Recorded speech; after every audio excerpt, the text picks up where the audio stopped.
a couple years ago. I was walking through Walmart and I went up to go pick up the prescription, and the pharmacist asked me a question and I couldn't speak. I could hear the question, but I couldn't make the words come out of my mouth.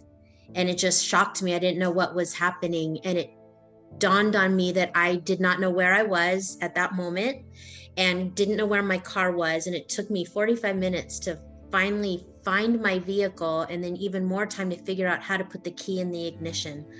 I chalked it up to thinking maybe I didn't eat breakfast, maybe I'm just like tired. I didn't think much of it. It was just this weird one-off situation.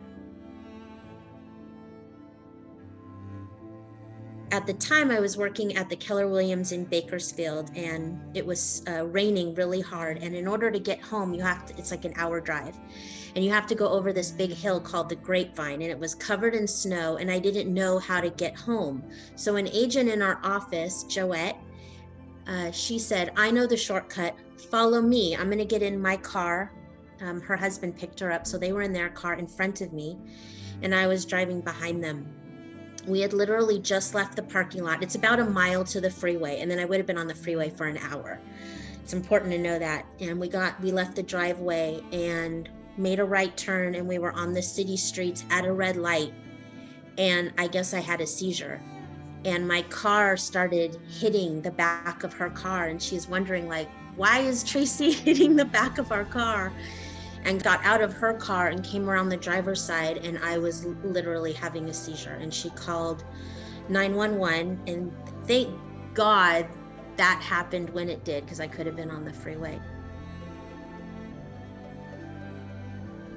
And they did an MRI, and they found a tumor in my brain. I guess it was like the size of a golf ball right above my ear. And he asked me, and I think this is important to say, he asked me if I held my cell phone up to my ear. And I said, all the time. I'm in real estate. I talk on my cell phone all the time. And he says, you need to stop doing that.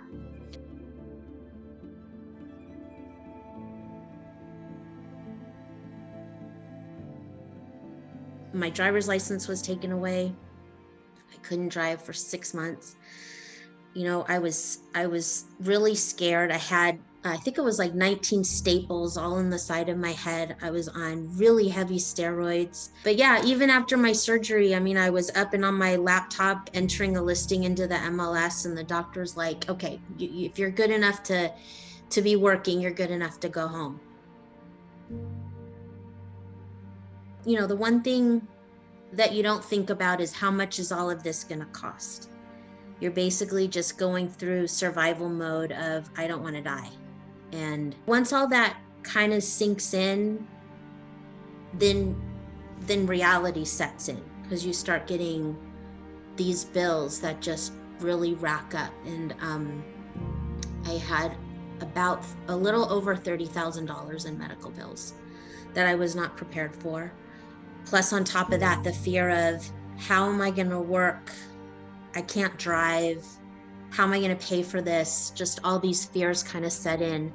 And there was an agent in our office that said, you know, I bet that you qualify for KW Cares. You should reach out to them. And, you know, I was like, no, I don't want to do that. That's, you know, for people, you know, that have cancer or lost their house in a tornado. And, you know, I was very much set against it. And she's like, you know, they help everybody. They help everybody in situations, and you really should look into it.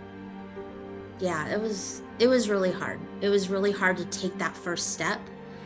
And ironically, when I submitted the paperwork, you know, you have to wait a certain period of time to find out if it's approved. And I was literally, I'm not gonna ugly cry on camera. I was driving past the same Walmart where it originally happened, and I was at the red light, and I was looking at my phone, and I saw the email come through from Rachel Tang from KW Care saying that that my grant was approved. And I was just like sobbing,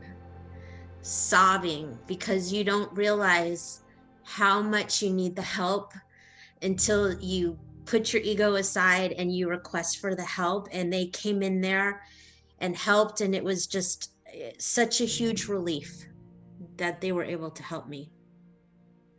You know, if you could give a little bit of your commission check to KW Cares, it's going to help someone in the long run.